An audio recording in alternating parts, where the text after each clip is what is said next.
నమస్తే వీతిని స్వాగతం లక్ష్యం సమాజిత్తం స్టార్తో సరదాగా కార్యక్రమానికి స్వాగతం. ఈరోజు మనతోటి ఉన్నారు మరి మొట్టమొదటి సినిమాతోటే అంచనాలు అందుకున్నటువంటి వ్యక్తి.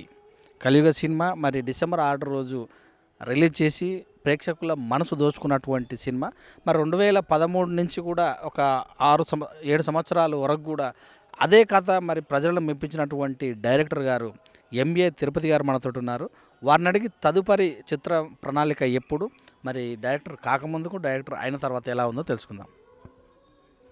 నమస్తే అండి తిరుపతి గారు. నమస్తే, ఎలా ఉన్నారు? బాగున్నాను. I'm very fine. నా పేరు తిరుపతి, కలియుగ సినిమా డైరెక్టర్. అయితే మీరు అడిగినట్టుగా కలియుగ సినిమా సక్సెస్ని నేను చాలా బాగా ఎంజాయ్ చేస్తున్నాను అండి. కాకపోతే చిన్న బడ్జెటు, ఎక్కువ థియేటర్లు ఇవ్వలేక ఎక్కువ థియేటర్లో మేము ఎగ్జిబిషన్ ఇవ్వలేక సినిమా ఎక్కువ మందికి రీచ్ చేయలేకపోయాం. We are sorry extremely. కాకపోతే ఈ సినిమా చూసిన శ్రోతలు కానీ, అది ప్రేక్షకులు కానీ, మీడియా మిత్రులు కానీ బ్రహ్మాండమైన ఫీడ్బ్యాక్ ఇచ్చారండి. మీడియా మిత్రులకు నేను ఈ సందర్భం కృతజ్ఞతలు చెప్తున్నాను. బ్రహ్మాండమైన రేటింగ్ ఇచ్చారు. ఈ మధ్య కాలంలో 3.54 రేటింగ్, 3 రేటింగ్ వచ్చిన సినిమాల్లో ఇది స్థానం సంపాదించడం నాకు చాలా హ్యాపీగా ఉంది. ఫస్ట్ సినిమాకి 3.5 రేటింగ్ రావడం అనేది నాకు ఇంకా హ్యాపీగా ఉంది.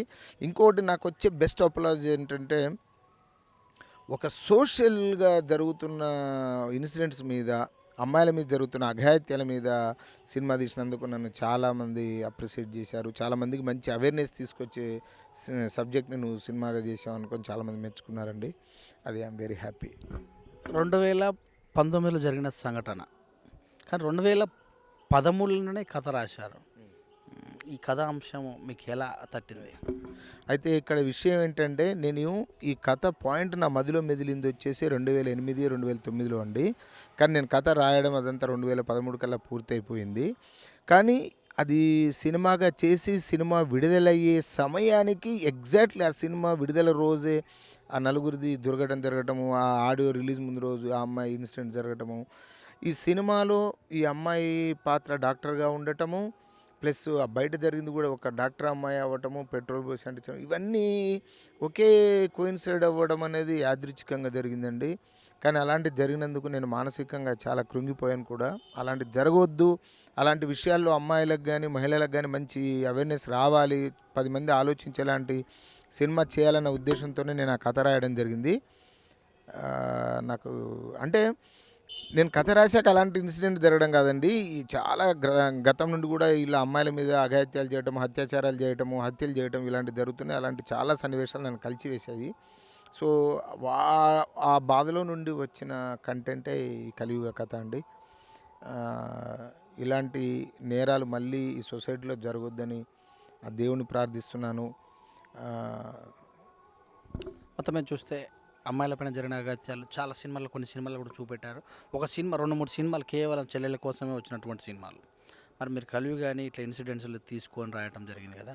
అంటే ఇప్పుడు జనరల్గా మొదటి సినిమా మొదటి సినిమా వచ్చిన వాళ్ళకి మొత్తం హంగు ఆర్భాటాలు, అంటే ఒక ఇన్సిడెంట్స్ కాకుండా కొంచెం కల్పితాలు తీసి జనాలకు బాగా అంటే చేసే విధంగా, ఇంకా ఎక్స్ట్రీమ్గా చెప్పాలనుకుంటే రొమాన్స్ పరంగా కూడా వెళ్తున్నారు. మీరు వాటి అన్నిటి కథ కాకుండా రావడానికి కారణం ఏమైనా ఉందా?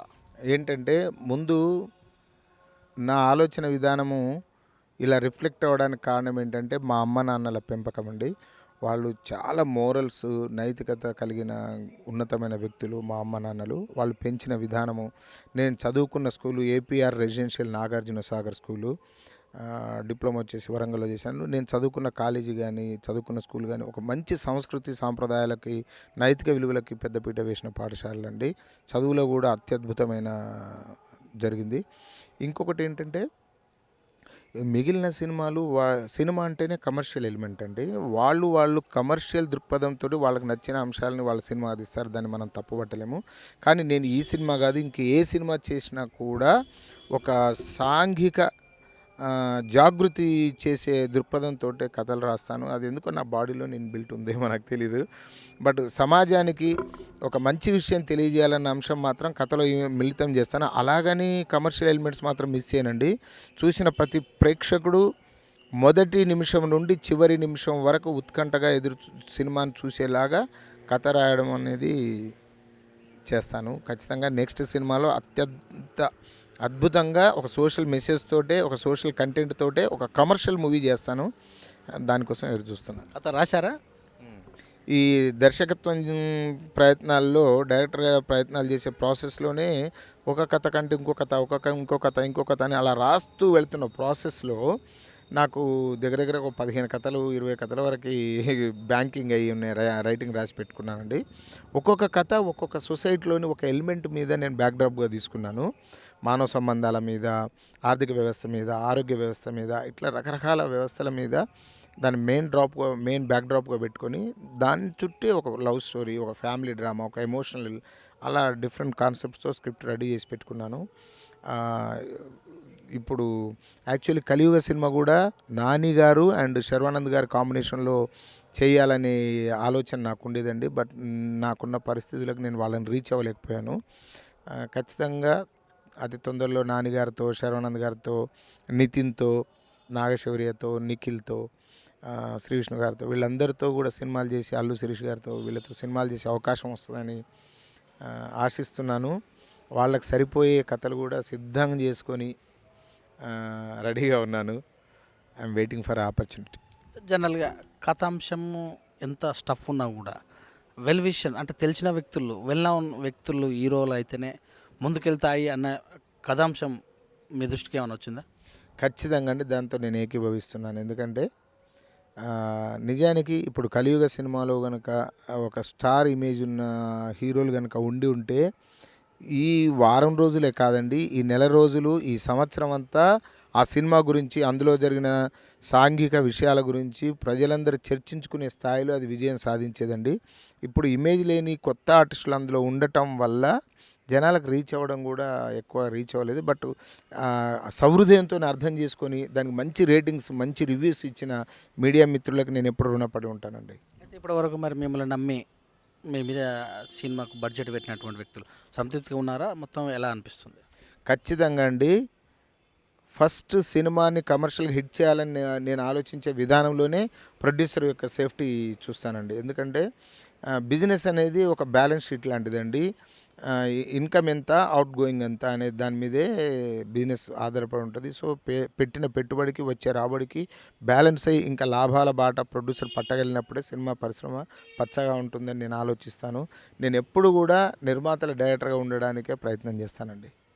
కథలు మరి నాన్నగారు వాళ్ళందరి చేతులు చేయాలంటారు కదా, సింపుల్గా ఎలా ఉండబోతుంది కథ? అంటే ఈ ప్రస్తుతం నేను ఇమ్మీడియట్లీ డైరెక్షన్ చేయడానికి 5 కథలు with full treatment and dialogue వర్షన్తో కూడా బౌండెడ్ స్క్రిప్ట్స్ రెడీగా ఉన్నాయండి. ఒక్కొక్క స్క్రిప్ట్ ఒక్కొక్క బ్యాక్డ్రాప్లో ఉంది. అవన్నీ సోషల్ ఇష్యూస్ లింక్ ఉన్నాయి, మానవ సంబంధాల మీద లింక్ అయి ఉన్నాయి. సో ఆ హీరోలు వాళ్ళు నెక్స్ట్ చేయాలనుకునే సబ్జెక్ట్ ఎలాంటిది అనుకుంటున్నారు, ఎలాంటి సబ్జెక్ట్తో వెళ్ళాలనుకుంటున్నారు, నా దగ్గర ఏ సబ్జెక్ట్ ఉంది, అది వాళ్ళు వినటం, వాళ్ళ నిర్ణయాలు చెప్పడం, దాని మీద ఆధారపడి నేను ఏ కథతో ముందుకెళ్తాననేది నిర్ణయించబడుతుంది. జనరల్గా ఈ మధ్య కాలంలో ఒకే పాయింట్ తోటి ఎండ్ అవుతుంది, ఒకే పాయింట్తో స్టార్ట్ అవుతున్న కథలే చూస్తున్నాం. ఇకపోతే మనం సినిమా ఉంది, సేమ్ కథ, మొత్తం సినిమా మొత్తం కూడా అలాగనే ఉంది. ఇలాంటి ఎలివేషన్స్ కథలు ఏమైనా మీ దగ్గర ఉన్నాయా? బ్రహ్మాండంగా ఉన్నాయండి. ఎందుకంటే ఇప్పుడు మనిషి జీవితంలో ఒకటే అండి, ఒకటి మానవ సంబంధాలు అనేది పెద్ద అంశం అండి, ఆర్థిక సంబంధాలు అనేది రెండో పెద్ద అంశము. ప్రేమ, స్నేహం అనేటి మనిషిని ప్రతిరోజు ముందుకు నడిపిస్తున్నాయి. వీటిని ఒక్కొక్క మనిషి ఒక్కొక్క విధంగా ఎదుర్కొంటాడు, ఒక్కొక్క విధంగా వాటికి పరిష్కారాలు చూపిస్తుంటాడండి. సో ఎంతమంది వ్యక్తులైతే సమాజంలో ఉన్నారో ప్రతి వ్యక్తికి ఒక డిఫరెంట్ లవ్ స్టోరీ ఉంటుంది, ఒక డిఫరెంట్ ఫ్రెండ్షిప్ ఉంటుంది. అలాంటి సినిమాలు ఎన్ని వచ్చినా ఇంకా కథలు బ్యాలెన్సే ఉంటాయి. నా దగ్గర కూడా అద్భుతమైన ప్రేమ కథలు, స్టోరీస్ ఉన్నాయి. ఫ్యామిలీ వాల్యూస్తో కూడిన కథలు ఉన్నాయి. సోషల్ ఇష్యూస్ని క్వశ్చన్ చేసే కథలు ఉన్నాయి. హీరోల ఇంట్రెస్ట్, వాళ్ళు నెక్స్ట్ ఎలాంటి సబ్జెక్ట్తో వెళ్ళాలనే దాన్ని బట్టి కథ ఫైనల్ చేయడం జరుగుద్ది. మొత్తం మీద చూస్తే ప్రజలలో అనుకుంటున్నటువంటి సినిమాలు అంటే పెద్దగా ఇంట్రెస్ట్ లేదు అన్న విధంగా. ఎందుకంటే ఒక సినిమా అంటే ఒక 6 పాటలు, ఒక 2-3 ఫైట్లు, ఒక కామెడీ, సందర్భాన్ని బట్టి వల్గారిటీ అనే ఒక నానుడి ఏర్పడింది ప్రజలలో. చాలామంది సినిమాలకు రాలేకపోతున్నారని కూడా బయట చెప్తూ చూస్తూనే ఉన్నాం. ఈ కథనాల అంశాలలో మీరు ఎలాగా, మీ యొక్క తుది మేరకు ఎలా ఉంటుంది? ఖచ్చితంగా నేను భారతదేశ సంస్కృతికి, భారతదేశ సాంప్రదాయాలకి నేను బానిసనండి. ఎందుకంటే వాటిని నేను చాలా గౌరవిస్తాను. నా సినిమాల్లో ప్రస్ఫుటంగా అవి కనబడడానికి నేను ప్రయత్నం చేస్తాను. ఎందుకంటే ఆడవాళ్ళ ఎక్స్‌పోజింగ్ చేసి సినిమా ఆడించాలనుకునే ఆలోచన అయితే నాకు లేదండి. అలాంటి ఆలోచన కూడా నాకు లేదు. ఖచ్చితంగా స్త్రీ ఎంత నిండుగా ఉంటే అంత అందంగా ఉంటది. స్త్రీ అప్పుడు తను ఎంత అందంగా ఉంటే సినిమా అంత అందంగా ఉంటది. సో, ఆటోమేటిక్‌గా సినిమా అందరికి నచ్చుతారండి. సూపర్ బ్లాక్ బస్టర్ హిట్ అయిన సినిమాలు 'ప్రేమదేశం' గాని, 'ఆనంద్' సినిమా గాని అలాంటి సినిమాల్లో హీరోయిన్స్‌ని ఎంతో సాంప్రదాయబద్ధంగా చూపిచ్చారు. సో, స్త్రీలు ఎక్స్‌పోజింగ్ చేస్తే సినిమాలు ఆడతాయనే విషయాన్ని నేను పక్కన పెట్టి, మన సాంప్రదాయ పద్ధతిలోనే సినిమాలు చేయడానికి ప్రయత్నం చేస్తాను. ఈ మధ్యకాలంలో జరిగినటువంటి ఇన్సిడెంట్స్ పైన ఎవరైతే ప్రముఖులు స్పందిస్తే మీ సినిమాల వల్లనే సమాజం చాలా చెడిపోయిందని కామెంట్ చేస్తారు. దీని మీద మీ కామెంట్ ఎలా ఉంటుంది? తప్పకుండా వాళ్ళు ఆలోచించాల్సిన విషయం ఏంటంటే, సినిమాలు ఎప్పుడు చూసే ప్రేక్షకులందరూ హీరోని మాత్రమే ఫాలో అవుతారండి. హీరో ఎప్పుడు సినిమాల్లో ఒక మంచి విషయాన్నే పాటిస్తాడు. మంచినే ఆచరిస్తాడు హీరో. సో, హీరోని ఫాలో అయ్యే అభిమానులు ఎప్పుడు హీరో చేసే మంచినే ఫాలో చేస్తారు తప్ప, విలన్ చేసే చెడు అలవాట్లను గానీ, చెడు పద్ధతుల్ని ఫాలో చేయరని నేను నమ్ముతున్నాను. ఒకవేళ సినిమాను చూసి మారుతారనుకుంటే, ఖచ్చితంగా హీరో చేసే మంచి పనులతో వాళ్ళు అడాప్ట్ అవుతారండి. రెండో విషయం, 2 గంటలు చూసిన సినిమానే ప్రభావం చూపిస్తా అనుకుంటే 15 సంవత్సరాలు చదివిన చదువు ఎంతో ఎఫెక్ట్ చూపించాలి కదండీ! అప్పుడు మరి చదువు విద్యా విధానంలో ఎన్నో లోపాలు ఉన్నాయని మనం ఆలోచించాల్సి వస్తది.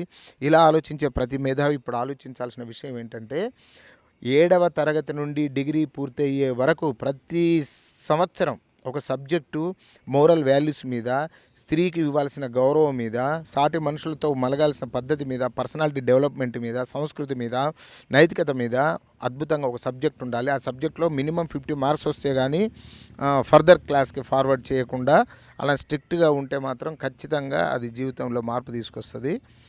దాని గురించి ఇప్పుడు మేధావులు, విద్యావేత్తలు అందరూ, ప్రభుత్వాలు కూడా ఆలోచించి నిర్ణయం తీసుకుంటే బాగుంటుందని నేను ఆశిస్తున్నానండి. జనరల్‌గా కొన్ని కామెంట్లు ప్రముఖులు మాట్లాడినప్పుడు చిన్న కామెంట్లు ఏందంటే, ఒకప్పుడు ప్రేమ అంటే డిగ్రీ కాలేజీలలో అక్కడక్కడ అనిపిచ్చేది. ఈ సినిమా రంగం పుణ్యమా అని బయటి పాశ్చాత్య సంస్కృతి మొత్తం 10వ తరగతి లవ్వు, 7th క్లాస్ లవ్వు, ఒక సినిమాలో అయితే పుట్టినప్పుడే చేతులు కలుపుకొని అక్కడి నుంచే లవ్ స్టార్ట్ అయ్యింది అన్నట్టుగా కూడా చూపెట్టారు కదా! ఈ సంస్కృతి చాలా చెడగొట్టింది అంటారు. ఇలాంటి అంశం మీ దృష్టికి ఏమైనా వచ్చిందా? వచ్చింది కానీ అది రాంగ్ అండి. దానికి కారణం ఏందంటే, మెయిన్ ఇప్పుడు టీనేజ్ పిల్లల్లో కూడా ఈ ప్రేమ అని, లేకపోతే ఫిజికల్ ఎసెన్షియల్ నీడ్స్ అలాంటి వాటి మీద ఆలోచన రావడానికి కారణం ఏంటంటే, ఈ గ్లోబలైజేషన్ అండి. ఇంటర్నెట్ అనేది ఫుల్‌గా ఓపెన్ అయిపోయింది. సైటు ఏ ఏ ఈ ఇంటర్నెట్ ఓపెన్ చేసి ఏ సైట్‌కెళ్ళినా వాళ్ళకి కావాల్సిన అశ్లీలమైన వెబ్‌సైట్స్ గానీ, దృశ్యాలు గానీ చాలా అందుబాటులోకి వచ్చాయి. అది కాకుండా ఈ రామ్ గోపాల్ వర్మ లాంటి డైరెక్టర్లు ప్రెస్ మీట్‌లలో కూర్చొని ఈ పోర్న్ వీడియోలని, పోర్న్ అని అది చాలా డిస్టర్బ్డ్ లాంగ్వేజ్ కూడా మాట్లాడడం అనేది అందరినీ, ఈ టీనేజ్ కుర్రాళ్ళని బాగా అట్రాక్ట్ చేస్తుంది. అది ఒక విధంగా చెప్పాలంటే సమాజానికి చాలా చేటు కూడా చేశాడేమో రామ్ గోపాల్ వర్మ అనిపిస్తదండి. అలాంటి బాధ్యతాయుతమైన వ్యక్తులు ఒక టీనేజీ ఉన్న వ్యక్తుల మనసుల్లోకి అలాంటి మాటలు బలంగా వెళ్తాయి కాబట్టి వాళ్ళు మాట్లాడకుండా ఉండాలని నేను కోరుతున్నాను. జనరల్‌గా మీరు మీ మాటలోకొస్తే సన్నీ లియోన్ కూడా మరి డైరెక్టర్లు తెలుగు ఇండస్ట్రీకి తీసుకొనొచ్చారు. ఆమె పోర్న్ స్టార్ అని. ఆమె పేరు చెప్తే చాలు ఇట్లా వీడియోస్ వచ్చేస్తుంటాయని ఆమెను తీసుకురావడానికి కారణాలు ఏమైనా ఉన్నాయా? కేవలం డబ్బుల కోసమే సినిమాలు తీస్తున్నారేమో అనిపిస్తుంది అన్నట్టుగా కొన్ని కామెంట్లు వినబడ్డాయి. దీన్ని ఎలా చూడాలి? నేనేమంటున్నానంటే, అలాంటి స్టార్స్‌ని వాళ్ళు తీసుకొచ్చి వాళ్ళ సినిమాలో పెట్టుకోవడం అనేది అది మంచి విషయం అండి. ఎందుకంటే ఆమె ఉన్న స్థాయి, ఆమె చేస్తున్న పని అవన్నీ కాకుండా ఒక గౌరవప్రదమైన యాక్టింగ్‌లోకి ఆమెను తీసుకొచ్చారు కదా! అది చాలా గొప్ప విషయంగా నేను అప్రిషియేట్ చేస్తున్నాను. ఆ అమ్మాయి ఏదైతే పోర్న్ స్టార్‌గా ఉందో అది ఆమె గతమండి. కానీ ప్రస్తుతం ఆమె ఒక ఫిల్మ్ స్టార్‌గా ఆవిడకి ఒక టర్నింగ్ పాయింట్ ఇచ్చారు కదా! వాళ్ళని హ్యాట్స్ ఆఫ్ చెప్పొచ్చు. బట్ దాన్ని మనం ఏం తప్పుపట్టలేము. ఒక డైరెక్టర్‌గా చాలామంది బయటకొచ్చి కూడా చాలామంది మాట్లాడారు. తెలుగు ఇండస్ట్రీలో తెలుగు వాళ్ళు చాలా తక్కువైపోతున్నారు. అంతా బయట నుంచి తీసుకొస్తున్నారు. దీని మీద మీరు ఎలా కామెంట్ చేస్తారు? నేనేమంటానంటే, not only in cinema field, in any field there is a competition.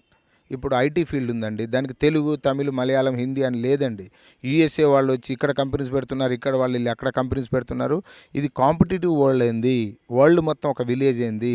Competition face చేయడానికి వచ్చే మనకి ఎవరైతే కాంపిటీషన్ ఇస్తున్నారో వాళ్ళతో పోటీతత్వం తట్టుకోవడానికి మనల్ని మనం ట్రైన్ చేసుకోవాలి. మనల్ని మనం ప్రిపేర్ చేసుకొని ఆ కాంపిటీషన్ తట్టుకొని నిలబడాలి. తెలుగు వాళ్ళు ఇక్కడ వస్తున్నప్పుడు మన వాళ్ళు బాంబే వెళ్ళి పోటీ ఇస్తున్నారు. రామ్ గోపాల్ వర్మ గారు వెళ్ళి అద్భుతమైన విజయాలు ఇచ్చారు. బాంబే వెళ్ళి ప్రభుదేవ గారు బ్లాక్ బస్టర్స్ ఇచ్చారు. మలయాళం నుండి ప్రియదర్శన్ గారు ఇచ్చారు. తమిళ నుండి మణిరత్నం గారు ఇచ్చారు. అలా ఇక్కడ నుండి సౌత్ నుండి వెళ్ళిన చాలామంది heroes, directors, heroines, even Sridevi గారు కానీ జయప్రద గారు కానీ వాళ్ళు హిందీ ప్రపంచాన్ని ఒక మహారాణుల్లా ఏలారు. సో దాన్ని మనం తప్పుపట్టలేము. There is no limits for arts and whatever it. ఏ టాలెంట్కి కూడా లిమిట్స్ లేవండి. అందరూ కాంపిటీషన్ ఎదుర్కోవడానికి రెడీ అవ్వాలి. That's it. ఇంత అమ్మాయికి జరిగిన అంశం పైన మాట్లాడినటువంటి హీరోలు అయితేంది, ప్రొడ్యూసర్స్ అయితేంది, వాళ్ళ సినిమాల్లోనే ఆట బొమ్మగా చూపెడుతున్నారు. కొన్ని పాటలకు, కొన్ని సీన్లకు మాత్రం చేస్తున్నారు. ఉద్యోగ పాత్రలు ఇవ్వట్లేదని అంటున్నారు కదా. ఒక డైరెక్టర్గా దీని మీద మీరు ఎలా ఉండదు? ఏంటంటే కథ రాసేటప్పుడే ఆ కథ యొక్క మూలాంశం ఏదైతుందో ఆ కథ డిమాండ్ని బట్టి స్క్రిప్ట్ రెడీ అవుతుందండి. అప్పుడు ఆ స్క్రిప్ట్ విన్న తర్వాత అలాంటి పాత్ర చేయాలా వద్దా అనుకొని అందులో నటించే నటీమణులు వాళ్ళు డిసిషన్ తీసుకోవాలి. దాని గురించి మనం కామెంట్ చేయాలి. ఎందుకంటే వాళ్ళ కెరియరు, వాళ్ళ ఫ్యూచరు, వాళ్ళు ఎలాంటి సబ్జెక్ట్ చేయాలి, ఎలాంటి క్యారెక్టర్ చేయాలనేది వాళ్ళు మాత్రమే నిర్ణయం తీసుకోవాలి.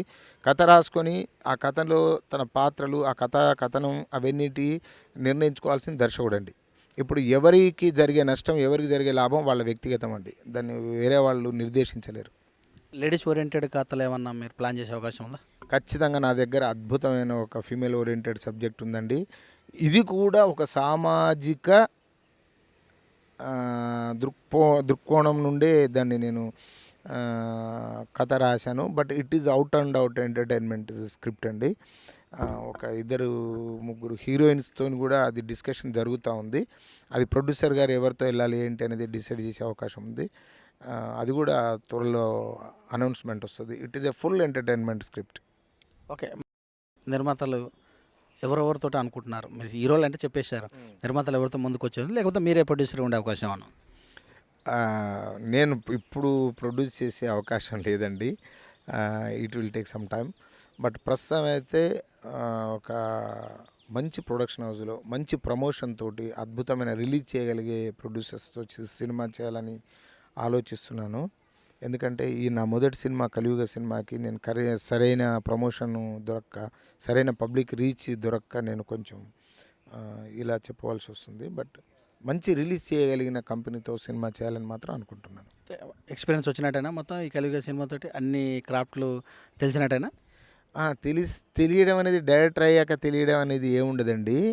యాజ్ ఏ అసిస్టెంట్ డైరెక్టర్ 1-2 సినిమాలు చేసినప్పుడే తెలిసిపోయింది. కానీ తెలుసుకోవాల్సింది మాత్రం 10 సినిమాలు డైరెక్షన్ చేసిన తర్వాత కూడా ఉంటుందండి. ఈ సబ్జెక్ట్ కాదు, ఎనీ సబ్జెక్టు నేర్చుకునే కొద్దీ ఇంకా ఉంటుంది. ఇందులో కూడా ఖచ్చితంగా ఇంకా నేను చాలా నేర్చుకుంటాను కూడా. ఇది ఒక సినిమా అయితే తెలిసిపోతుంది, 2 సినిమాలు అయితే లేదండి. చివరి శ్వాస వరకు తెలుసుకుంటూనే ఉండాలి. ఇది మహాసముద్రం సినిమా. అయితే ఈ సముద్రంలో ఈదాలంటే కూడా చాలా కష్టం. మరి ఎలా అనుకుంటున్నారు? ఈ సముద్రం మీరు ఎలా ఈదుతారు, ఎలా ఈదబోయే అవకాశం ఉంది? ఖచ్చితంగా అది ఎంత మహాసముద్రమైనా తీసుకోవాల్సిన ప్రికాషన్స్ తీసుకుంటే ఖచ్చితంగా సముద్రాన్ని ఈది రికార్డ్స్ క్రియేట్ చేసిన వాళ్ళు ఉన్నారు. అది అసాధ్యం కాదు. మానవుడు తలుచుకుంటే ప్రతిదీ సాధ్యమే. నేను అద్భుతంగా ఈ సినిమా పరిశ్రమలో రాణిస్తాను. ఎందుకంటే నాకు చాలామంది సినిమా పరిశ్రమలో మిత్రులు ఉన్నారు, మంచి స్నేహితులు ఉన్నారు, వెల్ విషర్స్ ఉన్నారు. వాళ్ళందరి సపోర్ట్ ఎప్పటికీ ఉంటుందని ఆశిస్తున్నా. వాళ్ళ ప్రోత్సాహంతో ఇంకా చాలా ముందుకు వెళ్తాను సినిమా పరిశ్రమలో అనుకుని ఆలోచిస్తున్నా. చాలామంది కూడా పుట్టిన డైరెక్టర్లు అంటే నిర్మాత బురద కూడా చల్లుతున్నారు. కాస్టింగ్ కోచ్ అని, హీరోలు, హీరోయిన్లు వీళ్ళందరూ కూడా అలా ఉపయోగించుకుంటారు అన్నట్టు కూడా మరి మీ దృష్టికి ఏమైనా వచ్చిందా? మీరు ఎలా ఉంటారు ఇలాంటి విషయంలో? ఒక విషయం చెప్పనండి, కాస్టింగ్ కౌచ్ అనేది అది మ్యూచువల్గా వాళ్ళు మాట్లాడుకొని చేస్తున్న వ్యవహారం అండి. దాన్ని వ్యక్తిగతంగా ఒకరిని ఆపాదించడం మాత్రం నేను సమర్థించను. ఎందుకంటే ఇక్కడ బలాత్కారాలు కానీ బలవంతంగా రేప్ చేయడాలు అలాంటి ఇన్సిడెంట్స్ ఏమీ జరగవండి. ఇక్కడ సినిమా ఫీల్డ్లో చాలా షాక్ అంటే బయట వ్యవహారాలలోనే ఎక్కువ ఇలాంటి అమ్మాయిల మీద అఘాయిత్యాలు అనేది జరుగుతుంది, కానీ సినిమా పరిశ్రమలో అలాంటిది ఉండదండి. ఇక కాస్టింగ్ కౌచ్ అనేది ఆ అమ్మాయి కనుక స్ట్రిక్ట్గా ఉండి పర్సనల్గా తన మీద తను కాన్ఫిడెంట్గా ఉంటే ఇక్కడ ఎవ్వరు కూడా అమ్మాయిల్ని ఇబ్బంది పెట్టరు, ఎవ్వరు కూడా అమ్మాయిల మీద బలాత్కారం చేయరండి. ఇక్కడ సినిమాలో ఉన్న ప్రతి ఒక్కరికి సంస్కారం ఉంది. ఎవరు కూడా అమ్మాయిల విషయంలో బలవంతం అనేది ఎవరు చేయరండి ఇక్కడ. అది వాళ్ళ అవసరాలను బట్టి వాళ్ళ అండర్స్టాండింగ్లో ఏం జరుగుతుంది అనేది అక్కడున్న ఆ ఇద్దరు వ్యక్తులకే తెలుస్తుంది, మూడో వ్యక్తికి తెలియదు. మొత్తం మీద చూస్తే తెలుగు డైరెక్టర్స్ అయితేనేమి కొంచెం తమిళ వాళ్ళు కొంచెం న్యాచురల్గా తీస్తారు, తెలుగు వాళ్ళు కొంచెం అలాంటి సన్నివేశాలు చాలా తక్కువ అని అన్నట్టు కామెంట్ వినబడుతుంది. దీని మీద మీరు ఎలా మాట్లాడతారు? నేను మాత్రం బల్లగుద్ది ఒక విషయం చెప్పగలనండి. ఏ భాషా డైరెక్టర్ల కంటే, ఏ భాష సినిమా పరిశ్రమ కంటే తెలుగు డైరెక్టర్లు కానీ తెలుగు పరిశ్రమ కానీ ఏమాత్రం తక్కువ కాదు. ఒకానొక టైంలో టోటల్ ఇండియానే తెలుగు ఇండస్ట్రీ వైపు తిరిగి చూసేలాంటి బ్లాక్ బస్టర్ హిట్లు ఇచ్చిన పరిశ్రమ మన తెలుగు ఇండస్ట్రీ అండి. తమిళ్ వాళ్ళు ఎంత అద్భుతంగా సినిమాలు చేస్తారో, మలయాళం వాళ్ళు ఎంత అద్భుతంగా సినిమాలు చేస్తారో అంత అద్భుతమైన సినిమాలు మన తెలుగు డైరెక్టర్లు చేస్తున్నారు, ఇంకా అద్భుతాలు సృష్టిస్తారని కూడా నేను చెప్పగలను. ఇంకా ముఖ్యంగా చివరి ప్రశ్న, హీరోలు అయితేనేమో పాత వాళ్ళని తీసుకొని వస్తారు డైరెక్టర్లు, హీరోయిన్లు అయితే కొత్త అమ్మాయి కావాలని వెతుకుతారు. దీంట్లో లాజిక్ ఏమైనా ఉందా? లాజిక్ ఏమన్నా ఉందంటే, ఒకటి మనది మేల్ డామినేషన్ సొసైటీ అండి. ఎందుకంటే పురుష ఆధిక్యత ఉన్న సొసైటీ, అంటే సాంప్రదాయబద్ధంగా, అంటే వెనకటి నుండి పురాణాల నుండి, రాజుల కాలం నుండి, రాతియుగం నుండి కూడా పురుషాధిక్యతే జరుగుతూ ఉంది. అది ఎప్పుడు జరుగుతూనే ఉందండి. ఎందుకంటే ఎంతమంది ముఖ్యమంత్రులు మగవాళ్ళు ఉంటే ఎంతమంది ఆడవాళ్ళు ముఖ్యమంత్రులు ఉన్నారు, ఎంతమంది ప్రధానమంత్రులు మగవాళ్ళు ఉంటే ఎంతమంది ఆడవాళ్ళు ప్రధానమంత్రులు ఉన్నారు. అలా చూస్తే మీకు ఈజీగా అర్థమవుద్ది. లైక్ దట్ సినిమాలో హీరోలు కూడా, ఒక సినిమా మార్కెట్ అనేది, బిజినెస్ అనేది హీరో ఇమేజ్ మీద ఆధారపడి ఉంటుంది కాబట్టి ఖచ్చితంగా హీరోను పాత హీరోనే తీసుకోవాల్సి ఉంటుంది. సో ఎప్పుడైతే హీరోయిన్ ఇమేజ్ మీద మార్కెట్ ఆధారపడుతుందో అప్పుడు స్టార్ ఇమేజ్ ఉన్న హీరోయిన్ తీసుకుంటారు. సో మార్కెట్కి, బిజినెస్కి హీరోయిన్ ఇమేజ్ అనేది అవసరం ఉంది, అవసరం లేదనే అంశాల మీద ఆధారపడి పాత హీరోయిన్ తీసుకోవాలా, కొత్త హీరోయిన్ తీసుకోవాలనేది ఆ ప్రొడ్యూసరు, డైరెక్టరు, హీరో వాళ్ళంతా డిస్కస్ చేసి ఆ నిర్ణయం తీసుకుంటారండి. ఓకే, థ్యాంక్ యూ అండి. ఇలాంటి ఘటనలు జరగకుండా మీరు తీసినటువంటి అంశాలను ప్రేక్షకులకు ఏం చెప్తారు?